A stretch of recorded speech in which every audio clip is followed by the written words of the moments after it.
One piece of military equipment was lost. Not one service member was, more importantly, killed. The United States military is the strongest and most fearsome military on the planet by far, with capabilities and skills our enemies can scarcely begin to imagine. We have the best equipment anywhere in the world. There's no equipment like what we have, and you see that even if you just look at the boats. You know, we've knocked out 97% of the drugs coming in by sea. 90%. Each boat kills on average, 25,000 people. We knocked out 97%. And those drugs mostly come from a place called Venezuela. We're going to run the country until such time as we can do a safe, proper, and judicious transition. So we don't want to be involved with having somebody else get in, and we have the same situation that we had for the last long period of years. So we are going to run the country until such time as we can do a safe, proper, and judicious transition. And it has to be judicious because that's what we're all about. We want peace, liberty, and justice for the great people of Venezuela, and that includes many from Venezuela that are now living in the United States and want to go back to their country. It's their homeland. We can't take a chance that somebody else takes over Venezuela that doesn't have the good of the Venezuelan people in mind. We've had decades of that. We're not going to let that happen. We're there now, and what people don't understand, but they understand as I say this, we're there now, but we're going to stay until such time as the proper transition can take place. So we're going to stay until such time as we're going to run it, essentially, until such time as a proper transition can take place. As everyone knows, the oil business in Venezuela has been a bust, a total bust, for a long period of time. They were pumping almost nothing by comparison to what they could have been pumping and what could have taken place. We're going to have our very large United States oil companies, the biggest anywhere in the world, go in, spend billions of dollars, fix the badly broken infrastructure, the oil infrastructure. Max Martin always told me to do this. What's that one? For the country. And we are ready to stage a second and much larger attack if we need to do so. So we were prepared to do a second wave if we needed to do so. We actually assumed that a second wave would be necessary, but now it's probably not. The first wave, if you'd like to call it that, the first attack was so successful, we probably don't have to do a second, but we're prepared to do a second wave, a much bigger wave, actually. This was pinpoint, but we have a much bigger wave that probably won't have to do. This partnership of Venezuela with the United States of America, a country that everybody wants to be involved with because of what we were able to do and accomplish, will make the people of Venezuela rich, independent, and safe. And it will also make the many, many people from Venezuela that are living in the United States extremely happy. They suffered. They suffered. So much was taken from them. They're not going to suffer anymore. The illegitimate dictator Maduro was the kingpin of a vast criminal network responsible for trafficking colossal amounts of deadly and illicit drugs into the United States. As alleged in the indictment, he personally oversaw the vicious cartel known as Cartel de las Solas, which flooded our nation with lethal poison, responsible for the deaths of countless Americans, the many, many Americans. Hundreds of thousands over the years of Americans died because of him. Maduro and his wife will soon face the full might of American justice and stand trial on American soil. Right now they're on a ship they'll be heading to, ultimately, New York, and then a decision will be made, I assume, between New York and Miami or Florida. But we have people where the overwhelming evidence of their crimes will be presented in a court of law. And I've seen it. I've seen what we have. It's both horrible and breathtaking that something like this could have been allowed to take place. For many years after his term as president of Venezuela expired, Maduro remained in power and waged a ceaseless campaign of violence, terror, and subversion against the United States of America, threatening not only our people, but the stability of the entire region. And you all saw it. In addition to trafficking gigantic amounts of illegal drugs that inflicted untold suffering and human destruction all over the country, all over in particular the United States, Maduro sent savage and murderous gangs, including the bloodthirsty prison gang Tren de Aragua, to terrorize American communities nationwide, and he did indeed. They were in Colorado. They took over apartment complexes. They cut the fingers off people if they called police. They were brutal, but they're not so brutal now. And I just have to congratulate our military, Pete, and everybody, and our National Guard, because the job that they've done, whether it's in Washington, D.C., where we have a totally safe city, where it was one of the most unsafe cities anywhere in the world, frankly, and now we have no crime in Washington, D.C. We haven't had a killing. We had the terrorist attack a few weeks ago. A little bit of a different kind of a threat, but we haven't had a killing in a long period of time, 6-7 months. We used to have on average two a week in Washington, our capital. We don't have that anymore.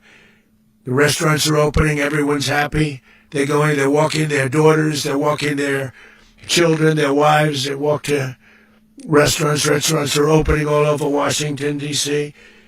So I want to thank the National Guard. I want to thank our military. And I want to thank law enforcement. Been amazing.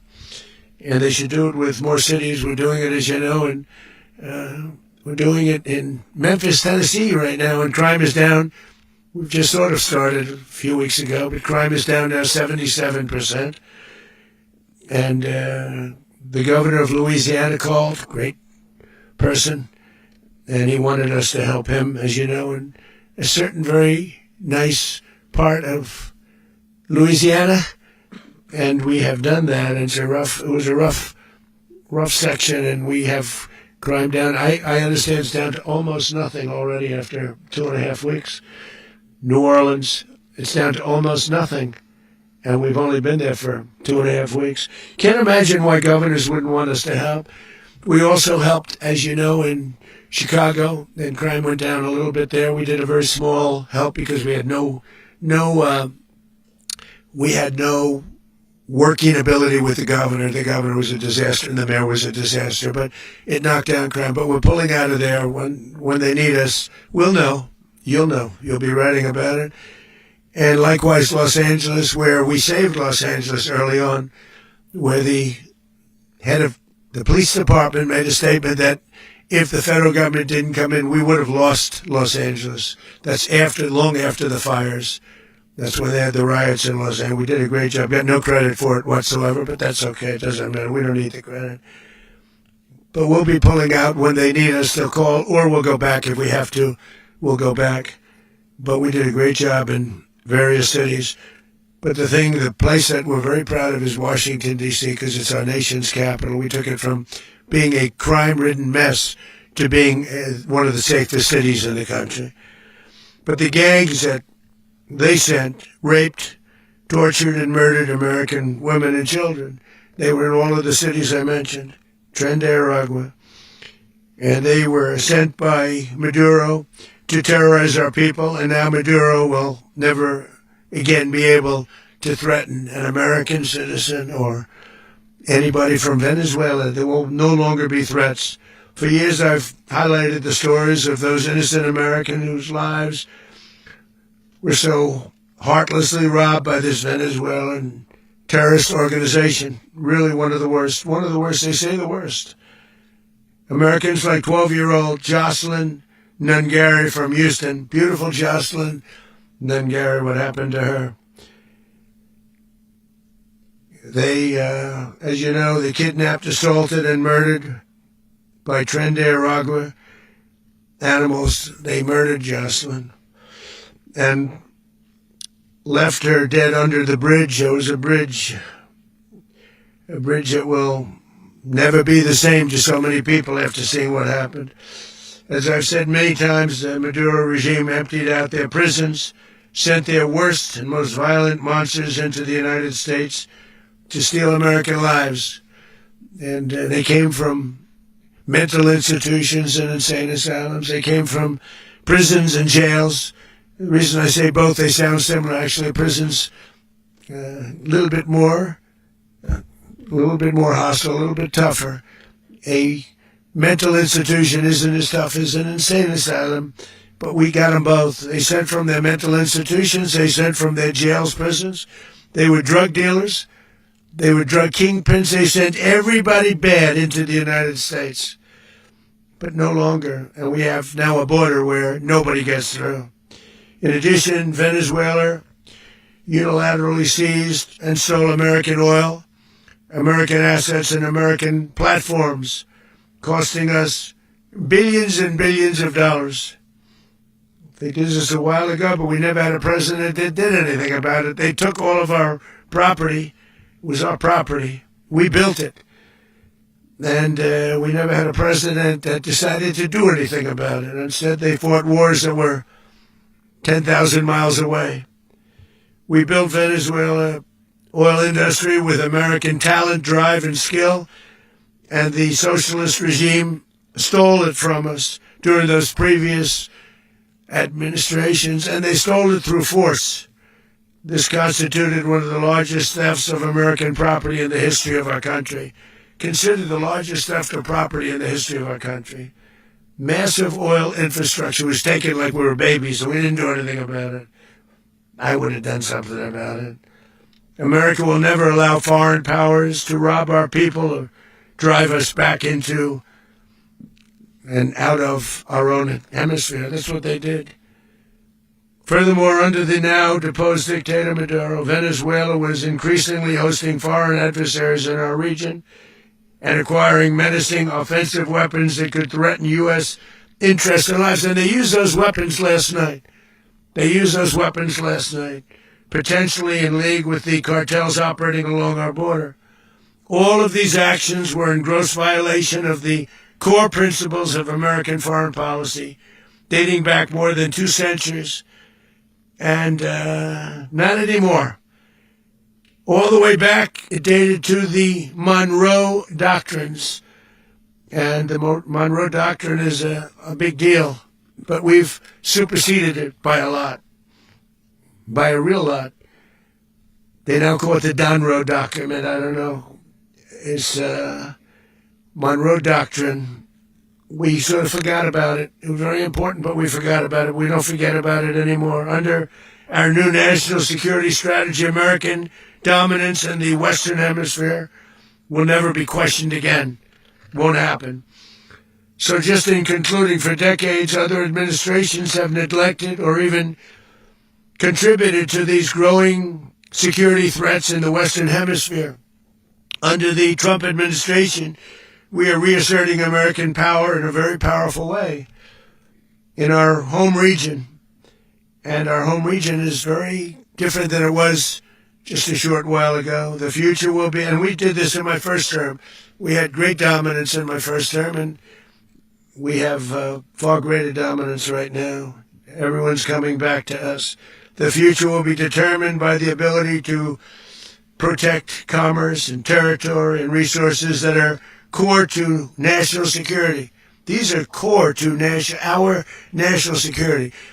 Just like tariffs are, they made our country rich, and they've made our national security stronger than ever before.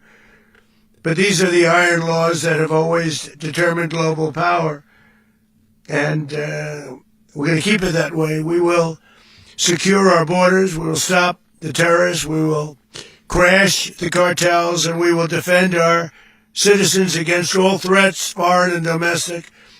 Other presidents may have lacked the courage or whatever to defend America. but I will never allow terrorists and criminals to operate with impunity against the United States. This extremely successful operation should serve as warning to anyone who would threaten American sovereignty or endanger American lives. Very importantly, the embargo on all Venezuelan oil remains in full effect. The American Armada remains poised in position, and the United States retains all military options until the United States demands have been fully met and fully satisfied. All political and military figures in Venezuela should understand what happened to Maduro can happen to them, and it will happen to them if they aren't just fair, even to their people. The dictator and terrorist, Maduro, is finally gone in Venezuela. People are free. They're free again. It's been a long time for them, but they're free. America is a safer nation this morning. It's a prouder nation this morning because it didn't allow this horrible person and this country that was doing very bad things to us. It didn't allow it to happen. And the Western Hemisphere is right now a much safer place to be. So I want to thank everybody for being here.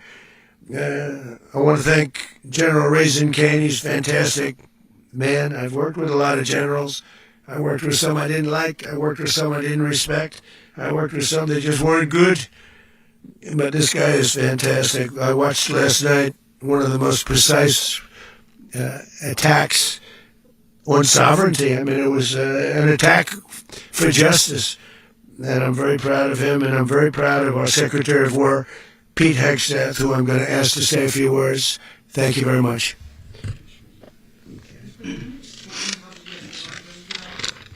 Well, thank you, Mr. President.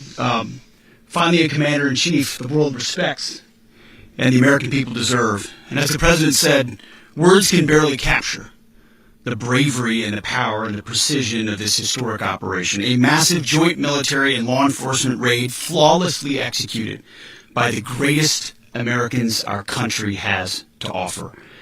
American warriors are second to none, the best in the world and the best of our country. What all of us witnessed last night was sheer guts and grit, gallantry, and glory of the American warrior. I'm simply humbled by such men. And I tip my hat to our chairman, Dan Raisin Kane, and all those Americans who stood watch last night. Our warriors are the elite of America, and again, President Trump has your back.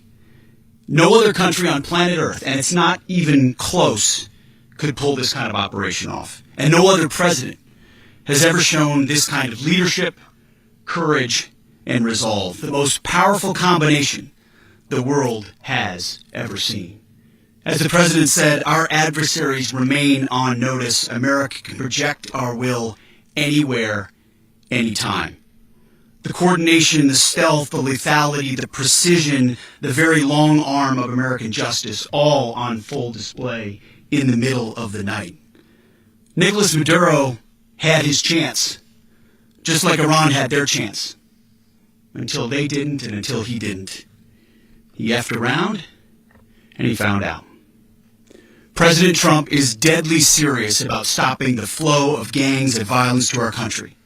Deadly serious about stopping the flow of drugs and poison to our people. Deadly serious about getting back the oil that was stolen from us. And deadly serious about reestablishing American deterrence and dominance in the Western Hemisphere. This is about the safety, security, freedom, and prosperity of the American people. This is America first. This is peace through strength. And the United States War Department is proud to help deliver it. Welcome to 2026, and under President Trump, America is back. I'd like to welcome now our Chairman Raisin Kane, to give a few more details about the operation. Mr. Chairman. Thank you, Mr. Secretary. Thank you, Mr. President, and good morning. Last night, on the order of the President of the United States, and in support of a request from the Department of Justice, as the President said, the United States military conducted an apprehension mission in Caracas, Venezuela, to bring to justice two indicted persons, Nicolas and Cecilia Maduro. This operation, known as Operation Absolute Resolve, was discreet, precise, and conducted during the darkest hours of January 2nd, and was the culmination of months of planning and rehearsal, an operation that, frankly, only the United States military could undertake. What I'd like to do this morning is talk to you through some of the preparation and the details without compromising any of our tactics, techniques, and procedures. There is always a chance that we'll be tasked to do this type of mission again. Our interagency work began months ago and built on decades of experience of integrating complex air, ground, space, and maritime operations. While the past 2 decades have honed the skills of our special operations forces, this particular mission required every component of our joint force, with soldiers, sailors, airmen, Marines, and Guardians working in unison with our intelligence agency partners and law enforcement teammates in an unprecedented operation. We leveraged our unmatched intelligence capabilities and our years of experience in hunting terrorists, and we could not have done this mission without the incredible work by various intelligence agencies, including the CIA, NSA, and NGA. We watched, we waited, we prepared, we remained patient and professional. This mission was meticulously planned, drawing lessons from decades of missions over the last many years, many missions over these last many years. This was an audacious operation that only the United States could do. It required the utmost of precision and integration within our joint force. And the word integration does not explain the sheer complexity of such a mission. An extraction so precise it involved more than 150 aircraft launching across the Western Hemisphere in close coordination, all coming together in time and place to layer effects for a single purpose: to get an interdiction force into downtown Caracas while maintaining the element of tactical surprise. Failure of one component of this well-oiled machine would have endangered the entire mission, and failure is never an option for America's joint force. Those in the air over Caracas last night were willing to give their lives for those on the ground and in the helicopters. Let me talk a little bit about the preparation. After months of work by our intelligence teammates to find Maduro and understand how he moved, where he lived, where he traveled, what he ate, what he wore, what were his pets. In early December, our force was set pending a series of aligned events. Key was choosing the right day to minimize the potential for civilian harm and maximize the element of surprise, and minimize the harm to the indicted personnel so, as the President said, they could be brought to justice. And as the President said earlier today, weather in Venezuela is always a factor this time of the year. And over the weeks through Christmas and New Year's, the men and women of the United States military sat ready, patiently waiting for the right triggers to be met and the President to order us into action. Last night, the weather broke just enough, clearing a path that only the most skilled aviators in the world could maneuver through. Ocean, mountain, low cloud ceilings. But when tasked with a mission, this organization does not quit. At 10:46 p.m. Eastern Time last night, the President ordered the United States military to move forward with this mission. He said to us, and we appreciate it, Mr. President, good luck and Godspeed. And those words were transmitted to the entire joint force. Over the course of the night, aircraft began launching from 20 different bases on land and sea across the Western Hemisphere. In total, more than 150 aircraft, bombers, fighters, intelligence, reconnaissance, surveillance, rotary wing were in the air last night. Thousands and thousands of hours of experience were airborne. Our youngest crew member was 20, and our oldest crew member was 49, and there's simply no match for American military might. As the night began, the helicopters took off with the extraction force, which included law enforcement officers, and began their flight into Venezuela at 100 feet above the water. As they approached Venezuelan shores, the United States began layering different effects provided by Spacecom, Cybercom, and other members of the interagency to create a pathway. Overhead, those forces were protected by aircraft from the United States Marines, the United States Navy, the United States Air Force, and the Air National Guard. The force included F-22s, F-35s, F-18s, EA-18s, E-2s, B-1 bombers, and other support aircraft, as well as numerous remotely piloted drones. As the force began to approach Caracas, the Joint Air Component began dismantling and disabling the air defense systems in Venezuela, employing weapons to ensure the safe passage of the helicopters into the target area. The goal of our air component was, and always will be, to protect the helicopters and the ground force and get them to the target and get them home. As the force crossed the last point of high terrain where they'd been hiding in the clutter, we assessed that we had maintained totally the element of surprise.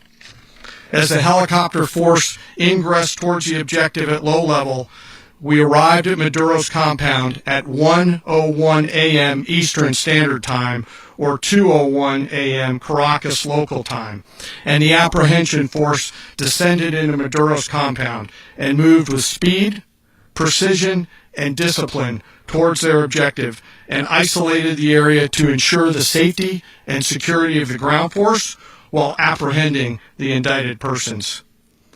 On arrival into the target area, the helicopters came under fire, and they replied with that fire with overwhelming force in self-defense. One of our aircraft was hit, but remained flyable, and as the President said earlier today, all of our aircraft came home, and that aircraft remained flyable during the rest of the mission. As the operation unfolded at the compound, our air and ground intelligence teams provided real-time updates to the ground force, ensuring those forces could safely navigate the complex environment without unnecessary risk.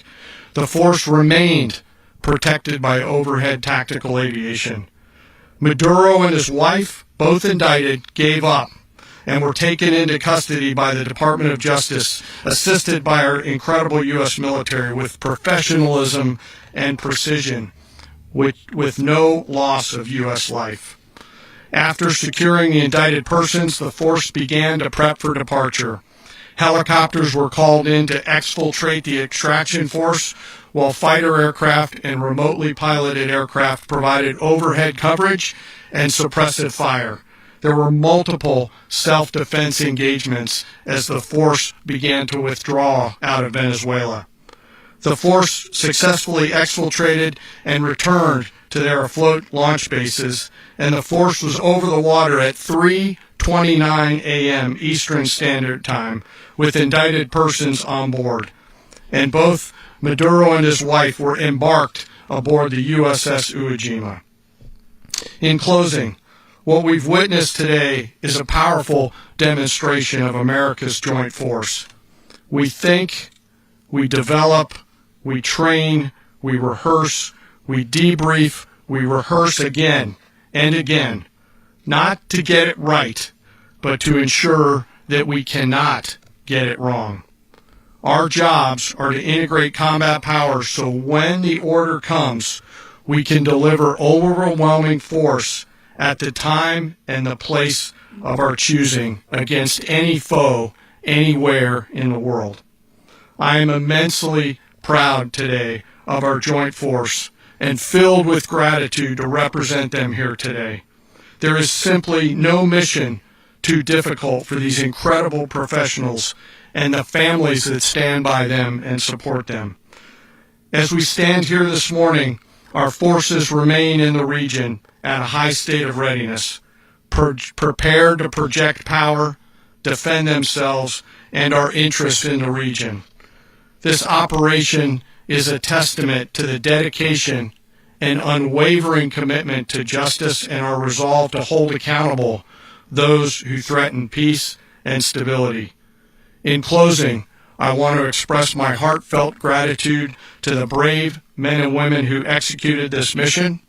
Their courage and tireless commitment to our nation are what makes us strong. Thank you, Mr. Secretary, and thank you, Mr. President. Well, I don't have much to add to what you've heard now, other than the following points. Nicolas Maduro was indicted in 2020 in the United States. He is not the legitimate president of Venezuela. That's not just us saying it. The first Trump administration, the Biden administration, the second Trump administration, none of those three recognize him. He's not recognized by the European Union and multiple countries around the world. He is a fugitive of American justice with a $50 million reward, which I guess we say $50 million. And make sure. Yeah, exactly. But don't let anybody claim it. Nobody deserves it but us. But I want to be clear about one thing. Nicolas Maduro had multiple opportunities to avoid this. He was provided multiple very, very, very generous offers and chose instead to act like a wild man, chose instead to play around. And the result is what we saw tonight. The other message here is the following. You have a guy, like many people around the world, they like to play games. You have a guy who decides he's going to invite Iran into his country, is going to, do the confiscation of American oil companies, is going to flood our country with gang members, is going to take Americans prisoner and try to hold them for hostage and trade them like he was able to do with the Biden administration. Basically likes to play games all this time and thinks nothing's going to happen. And I hope what people now understand is we have a president. The 47th president of the United States is not a game player. When he tells you that he's going to do something, when he tells you he's going to address a problem, he means it. He actions it. I can tell you, I've watched this process now for 14, 15 years, been around it. Everybody talks, I'm going to do this, I'm going to do that. When I get there, we're going to do this, we're going to take... This is a president of action. Like, I don't understand yet how they haven't figured this out. And now, if you don't know, now you know. Because this is the way it's going to play out. And I think people need to understand that this is not a president that just talks and does letters and press conferences. And, if he says he's serious about something, he means it. And this is something that was a direct threat to the national interest of the United States. And the president addressed it. This is a president of peace, by the way. I told you what I just said earlier. This guy had multiple opportunities to find his way somewhere else and figure out another. He could have been living somewhere else right now very happy. But instead, he wanted to play big boy. And so now, he's got other sets of problems on his hands. And but I think that the message here should be for the world. Look, the president doesn't go out looking for people to pick fights with. He's not generally wants to get along with everybody. We'll talk and meet with anybody. But don't play games. Don't play games with this president's in office because it's not going to turn out well. And so I hope that, I guess that lesson was learned last night, and we hope it will be instructive moving forward. Is that a message for Cuba, Mr. President?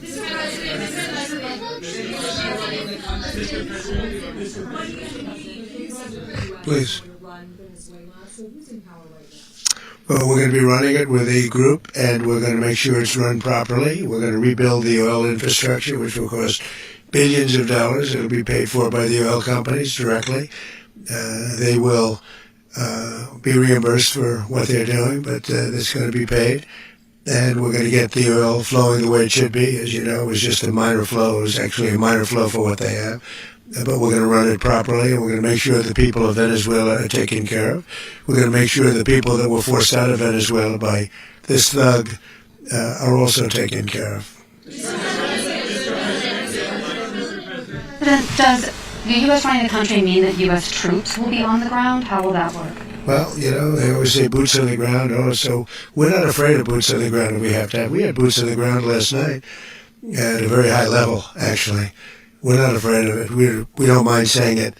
But we're going to make sure that that country is run properly. We're not doing this in vain. This is a very dangerous attack. This is an attack that could have gone very, very badly. We could have lost a lot of people last night. We could have lost a lot of dignity. We could have lost a lot of equipment. The equipment is less important, but we could have lost a lot. And we're going to make sure that this is proper. We're there now. We're ready to go again if we have to. We're going to run the country right. It's going to be run very judiciously, very fairly. It's going to make a lot of money. We're going to give money to the people. We're going to reimburse people that were taken advantage of. We're going to take care of everybody. It's very important. We couldn't let them get away with it. You know, they stole our oil. We built that whole industry there, and they just took it over like we were nothing. And we had a president that decided not to do anything about it. So we did something about it. We're late, but we did something about it. Yeah, please. Mechanism by which you're going to run the country? Are you going to designate a U.S. official? Yes. It's all being done right now. We're designating people. We're talking to people. We're designating various people, and we're going to let you know who those people are. Would run Venezuela. Well, it's largely going to be, for a period of time, the people that are standing right behind me. We're going to be running it. We're going to be bringing it back. It's a dead, I talk about a dead country.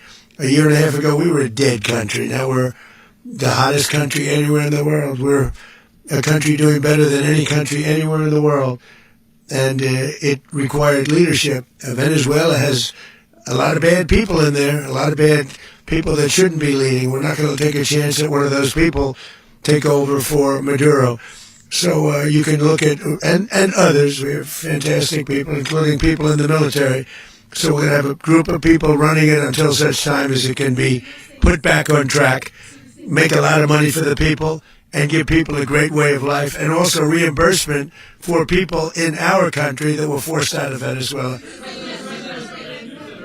Would be. You said earlier today that you weren't going to back Machado to come back and be the opposition leader in your Fox and Friends interview. And then you also mentioned the vice president of Venezuela. Are you going to work with the vice president of Venezuela, or how do you foresee the relationship Well, I understand she was just sworn in, but she was, as you know, picked by Maduro.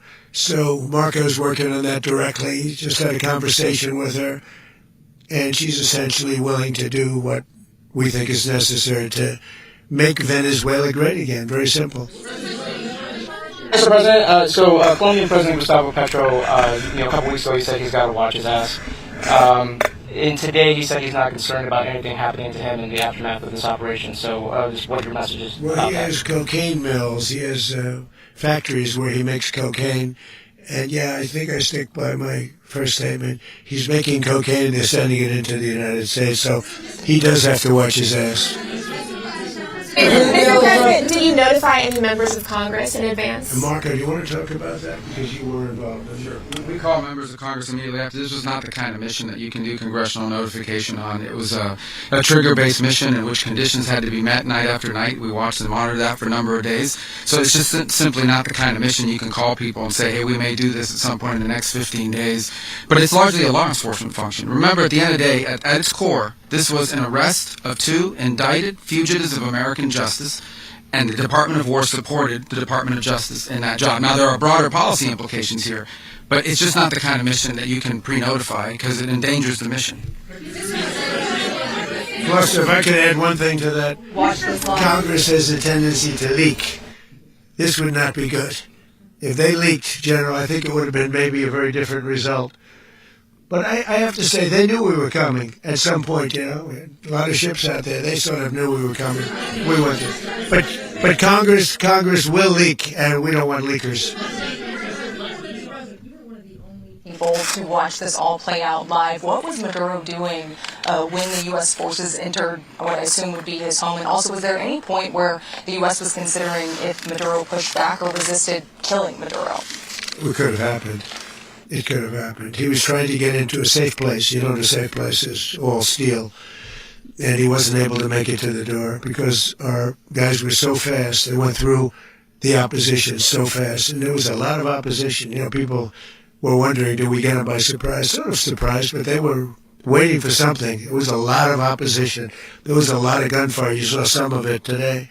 But he was trying to get to his safe place, which wasn't safe because we would have had the door blown up in about 47 seconds, they say on average, regardless of how thick the steel was. It was a very thick door. It was a very heavy door, but he was unable to get to that door. He made it to the door. He was unable to close it. Go ahead, finish. to be in the time being right now? Do you know his exact Well, eventually, ultimately, in the near future, he's going to be brought to New York. And where is he going to be held? Where is he going to be held in New York? Do you know? That's going to be up to the officials that do these things. Mr. President, the U.S. has something of a mixed track record of ousting dictators without necessarily a plan for what comes afterwards. Not with Did me. that weigh on your decision? Well, that's why we had different presidents, but with me, that's not true. With me, we've had a perfect track record of winning.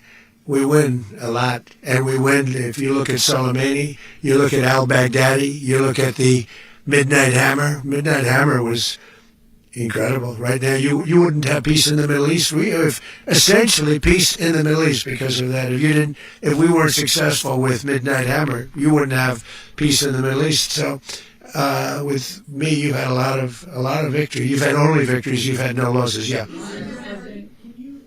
How long do you expect the U.S. to run Venezuela, and how soon do you want Venezuelan people to hold elections? So I'd like to do it quickly, but it takes a period of time. We're rebuilding. We have to rebuild their whole infrastructure. The infrastructure is rotted. It's actually very dangerous. It's blow-up territory. Oil is very dangerous. It's a very dangerous thing to take out of the ground. It can kill a lot of people. It has killed a lot of people doing just that. The infrastructure is old. It's rotted.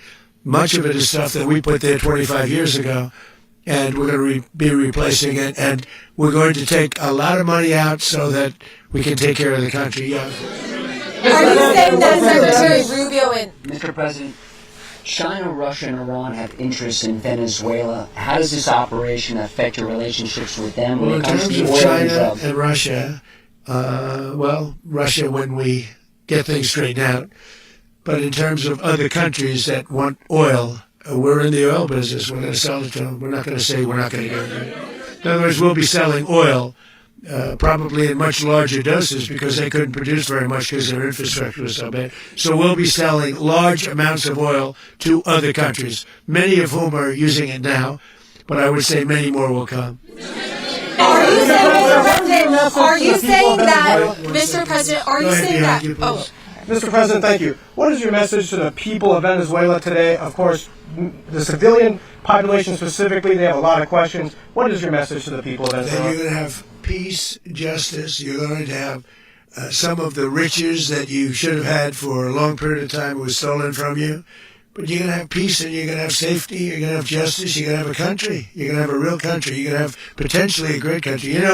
If you go back 20 years, maybe even a little longer ago, that was a great country. And they destroyed it. Remember I said that if we lose this election, the United States will be Venezuela on steroids. That's what would have happened.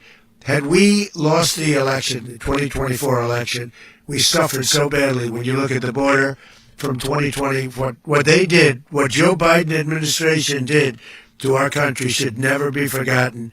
But if we had to go through another year of that, we would be exactly where Venezuela was. In terms, I used to say, if they win, we're going to be Venezuela on steroids, and that's what would have happened.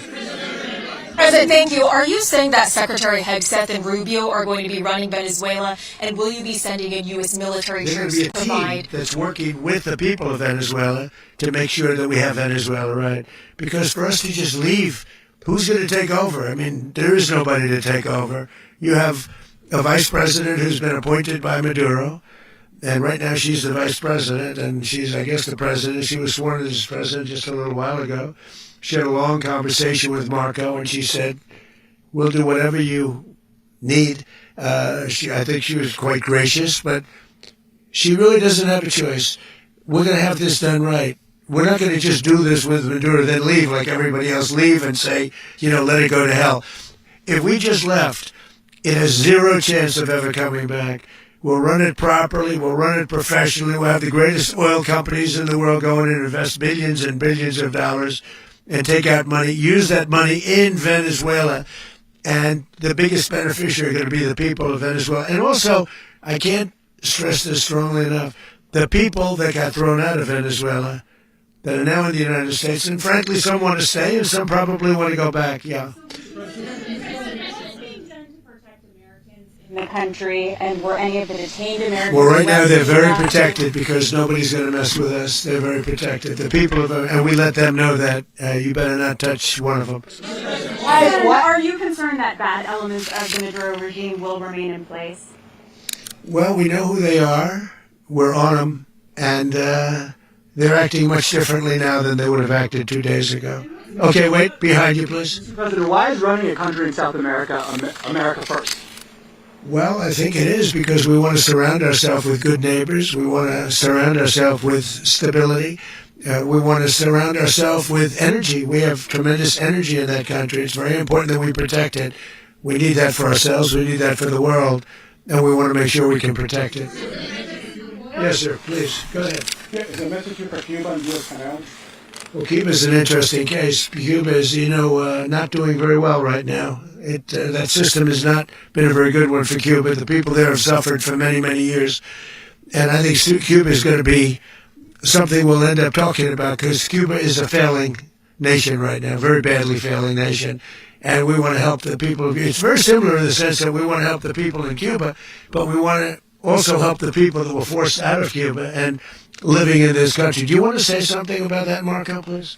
Well, I mean, I just gave you a statement a few minutes ago about, when the president speaks, you should take him seriously. So suffice it to say, Cuba is a disaster. It's run by incompetent, senile men, and in some cases, not senile but incompetent nonetheless. It has no economy. It's in total collapse. And by the way, they were, all the guards that helped protect Maduro, this is well known, their whole spy agency, all that were full of Cubans. I mean, it's amazing. This poor island took over Venezuela in some cases. One of the biggest problems the Venezuelans have is they have to declare independence from Cuba. They tried to basically colonize it from a security standpoint. So, yeah, look, if I lived in Havana and I was in the government, I'd be concerned, at least a little bit. Well, the president already announced a week ago that anything that's sanctioned, it's sanctioned oil, it's not going to be allowed to get there. So that's a pre-existing. The answer is yes. Yes.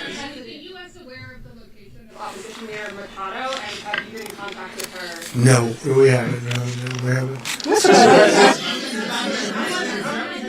Mr. President, on Monday... I think it would be very tough for her to be the leader. She doesn't have the support within, or the respect within the country. She's a very nice woman, but she doesn't have the respect within the country. Is it possible that the U.S. ends up administrating Venezuela for years? Well, it won't cost us anything because the money coming out of the ground is very substantial, so it's not going to cost us anything. We want safety there. We want to be surrounded by countries that aren't housing all of our enemies all over the world. That was happening, and you don't want to have that. But we're going to be rebuilding, and we're not spending money. The oil companies are going to go in. They're going to spend money. We're going to take back the oil that, frankly, we should have taken back a long time ago. A lot of money is coming out of the ground. We're going to get reimbursed for all of that. We're going to get reimbursed for everything that we spend. So it's going to be a very important. This is a very big evening that took place last night. We have to be surrounded by safe, secure countries, and we also have to have energy. Very important. We have to have energy that's real energy, not where they're getting 4% and 5% of the energy out of the ground. You take a look. It was such a disaster. So what's going to happen with Venezuela, I think, over the next period of a year, is going to be a great thing, and the people of Venezuela will be the biggest beneficiaries. But you sent in U.S. military. Mr. President, thank you. What did you last speak to Maduro about when you spoke? And is the Well, I don't want to get into the Venezuela? conversations, but I did have conversations with him, and I said, you got to surrender. And I actually thought he was pretty close to doing so, but now he wished he did, yeah. You said that Maduro is responsible for drug trafficking. You recently pardoned the former president of Honduras who was convicted of many drug trafficking. Can you explain how these two situations are different? I endorsed, as you know, the winning president, the man who won in Honduras. I endorsed the man who won in Chile. I endorsed the man who won in Argentina. And we are doing very well with that whole group. What the man that I pardoned was, if you could equate it to us, he was treated like the Biden administration treated a man named Trump. That didn't work out too well for them. This was a man who was persecuted very unfairly. He was the head of the country. He was persecuted very unfairly. And there are a number of them and we felt that it was a very unfair situation that happened to him. He's also a party member of the man who won, so obviously the people liked what I did. And one of the reasons that was done is because of the fact that the party in power felt very strongly that that man was treated very badly. I studied it very quickly, and then I studied it in great detail. I went to a lot of the people standing behind me, and they felt that that man was persecuted and treated very badly. That's why I gave him a pardon. You referenced boots on the ground earlier. Can you just sort of button this up? Do you envision the U.S. military having a presence in Venezuela as the U.S. runs that? Well, no, we're going to have a presence in Venezuela as it pertains to oil, because we have to have, we're sending our expertise in. So you may need something, not very much. But no, we're going to be taking out a tremendous amount of wealth out of the ground, and that wealth is going to the people of Venezuela and people from outside of Venezuela that used to be in Venezuela. And it goes also to the United States of America in the form of reimbursement for the damages caused us by that country. So I want to thank you all very much. Thank you. Do you have one? Yes, please. You were so nice before. I'm going to give you the final question. Go ahead. Unless it's a bad question, in which case I'll go one word. It's about who? It's about Putin. If you want. About Putin? Well, that's always nice to talk about Putin. You had a phone call with him on Monday. Did he talk at all about Maduro? Did y'all talk about this? No, we didn't. We never spoke about Maduro. Are you mad at him right now? I mean, there's this. I'm not thrilled with Putin. I'm not thrilled with Putin. He's killing too many people. I thought that would be so. I settled 8 1/4 war. You know what the 1/4 was? Thailand and Cambodia. I did it again. They broke out, and I did it in about 5 hours, and I settled it. I'm giving myself 1/4, so I'm up to now 8 1/4. In other words, I settled the war, but then they broke out. They had a pretty bad breakout over the last 4 days. I got them to go back to peace, so I only give 1/4. I thought the easiest one would be, one of the easier ones would be Russia, Ukraine. It's not, and they both have done some pretty bad things. And look, that's Biden's war. That's not my war. But I want to stop the lies. Did you see where last month, 30,000, it was 27,000 the month before. 30,000, mostly soldiers, were killed this last month. 30,000. I want to stop that. You know, I got NATO to pay 5% instead of the 2% that they weren't paying. They weren't paying 2, now they pay 5. And we send them a lot of munitions, we send them a lot of things, missiles and various other things, a lot. And they pay. The United States is not losing money. We're probably making money on that. It's the last thing I care about. I just want to stop all those people. We're losing 25,000, 30,000 human beings. They come from 2 places that are very far away. But if I can stop, because it's something I've been pretty good at doing, deals, I guess. It's all a deal. Life is a big deal. But if I can stop that war and stop 30,000 young people, in addition to the fact that people are being killed in Kiev, people are being killed in other cities, you know, a much smaller number, but they're being killed, viciously killed. So I'm not happy about it. I thought that would be something that would get solved. We have Mr. Witkoff here. I think that we're making progress, but that's a war that should have never happened. If I were president, it would have never happened. Putin says it. Everybody says it. If I were president, that would have never happened. But I inherited that war. That was Joe Biden, Zelensky, and Putin. I came into the situation, and it's a mess. And I will say this. I watched an operation last night that was so precise, that was so brilliant. I mean, it was incredible. If we had our people, like this general and our people involved, that war would not have gone on very long, that I can tell you.